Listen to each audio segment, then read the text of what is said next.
മലയാള സിനിമയിലെ ഏറ്റവും fan following ഉള്ള ആക്ടർ ഡയറക്ടർ കോമ്പിനേഷനുകളിൽ ഒന്നാണ് മോഹൻലാൽ പ്രിയദർശൻ.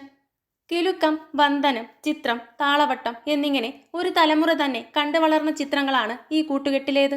മോഹൻലാലിനെ നായകനാക്കിയുള്ള ചിത്രത്തിലൂടെയാണ് പ്രിയദർശൻ സംവിധായകനായി അരങ്ങേറിയത്.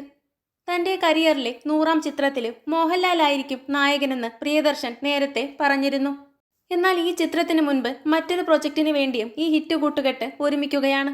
അതൊരു ഫീച്ചർ ചിത്രമല്ലെന്ന് മാത്രം. KSRTCക്ക് വേണ്ടി ഒരുങ്ങുന്ന പരസ്യ ചിത്രത്തിലാണ് മോഹൻലാലും പ്രിയദർശനും വീണ്ടും ഒന്നിക്കുന്നത്.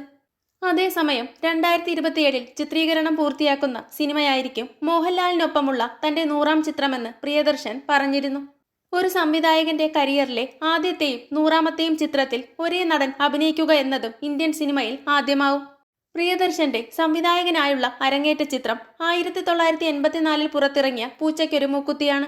ഇതിലും പ്രധാന കഥാപാത്രത്തെ അവതരിപ്പിച്ചത് മോഹൻലാലായിരുന്നു.